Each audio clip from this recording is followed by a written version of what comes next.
Hello friends, welcome back to my channel.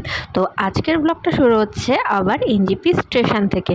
তো আমরা সবাই মিলে রওনা দিয়ে দিয়েছি সিকিমের উদ্দেশ্যে। ফার্স্ট ডেস্টিনেশন হলো রাবাংলা। তো চলো, ভিডিওটা একদমই স্কিপ করবে না কিন্তু, যেতে যেতে তোমাদের সমস্ত কিছু জানাবো। তো এখন রওনা দিয়েছি সেবকের রাস্তা দিয়ে। তো প্রচণ্ড সুন্দর, দুদিকে শুধু বন আর বন, মাঝখান দিয়ে রাস্তা। আর আজকে যেহেতু ছিল নীলের উপোস, তাই আমরা ওখানে গিয়েই ঠিক করেছিলাম বাবার মাথায় জল ঢালবো বলে। তো সেবকটা ক্রস করেই আমরা পেয়ে গেছিলাম একটা শিব মন্দির। তো ওখানেই মোটামুটি আমরা জল ঢালার জন্য দাঁড়িয়ে গেছিলাম। তো আর এখান থেকেই শুরু হয়েছিল আমাদের লাইফের ট্র্যাজেডি, আমাদের ট্যুরের একদম গন্ডগোল ভরা দিন। একদমই জানতাম না যে এই সমস্তর পরে আমাদের এই ট্যুরটা এত বড় একটা ব্যাপার হয়ে যাবে। সকাল থেকে খাইনি কিছু, কখন বাড়ি ফিরবো বুঝতে পারছি না। আমাদের বাঁচাও। সেই 10টা থেকে এখন 11:30 বাজে, 1.5 ঘন্টা আমরা দাঁড়িয়ে। লাইফে কোনো দিন এই ছিল আমাদের ট্যুরের অবস্থা। গাড়িটা প্রথমে ধরেছিল পারমিটের জন্য, পারমিট কমপ্লিট ছিল না বলে পুলিশে কেস খেলো একবার। তারপরে কোনো রকমে সেখান থেকে বেঁচে আমরা বাবার মাথায় জল টল ঢালতেও পারলাম। হয়তো বাবা সেটাই চেয়েছিল, ওনার মাথায় জল ঢেলে যেই না আমরা রওনা দিতে যাব, সেই আমাদের গাড়ি আর স্টার্ট নিচ্ছিল না। মানে আমরা ঘুরতে এসে গাড়ি ঠেলতে হচ্ছে। সব খারাপগুলোকে পেছনে ফেলে পাহাড়ের সৌন্দর্যতায় নিজেদেরকে ভুলিয়ে দিয়ে এই সরু আঁকাবাঁকা রাস্তা দিয়ে এগোচ্ছি আমরা নামচির উদ্দেশ্যে। তো চলো নামচিটাকে একবার দেখে নেওয়া যাক।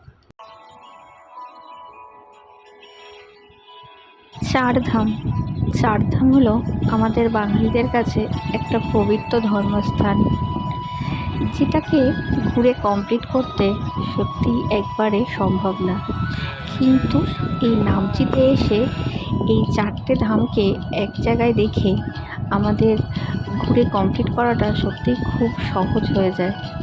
এই পাহাড়ের মাঝখানে এই পবিত্র 4টে ধামকে এক জায়গায় প্রতিষ্ঠাপিত করে দিয়েছে এই নামচিতে গেলে আমাদের আর কোথাওই আলাদা আলাদা করে যেতে হবে না, এক জায়গাতেই আমরা পেয়ে যাব আমাদের এই 4টে পবিত্র ধর্মস্থান। তো চলো সেটাই একটু এক ঝলক আমরা দেখে নিই।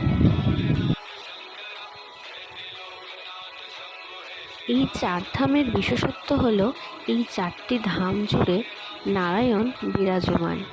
যেমন রামেশ্বরমে নারায়ণ স্নান করেন, বদ্রীনাথে উনি বিশ্রাম গ্রহণ করেন, আর পুরী ধামে উনি খাবার গ্রহণ করেন, আর দ্বারকাতে উনি শৃঙ্গার করেন। তো এই 4টে ধাম জুড়ে নারায়ণ বিরাজমান। তো এই 4টে ধামকেই এক জায়গায় আমাদের হাতের মুঠোয় এনে দিয়েছে আমাদের এই নামচি।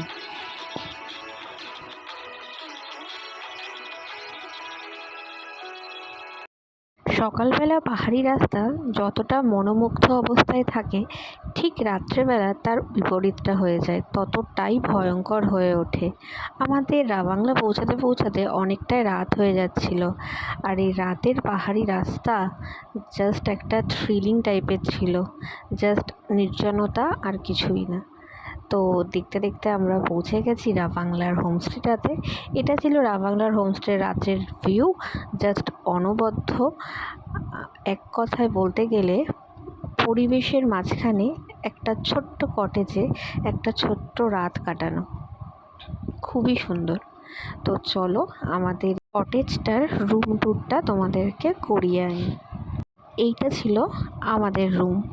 তো রুমের ভিতরে ছিল 2টো বেড আর একদম নিট অ্যান্ড ক্লিন বাথরুম। আর রুমটা ছিল পুরোটাই কাঠের। রুমটা মোটামুটি ছিল, কিন্তু খুবই পরিষ্কার পরিচ্ছন্ন ছিল যাকে বলে। তো একটা রাত কাটানোর জন্য যথেষ্ট। তো এটা ছিল আমাদের ডাইনিং এরিয়া, খুব সুন্দর ছিল ডাইনিং এরিয়াটা। আর সবচেয়ে সুন্দর যেটা ছিল সেটা হলো এনাদের পরিষেবা আর খাবার দাবার, একদম ঘরোয়া আর বাঙালিয়ানা। তো এই ছিল রাবাংলার একটা দিন।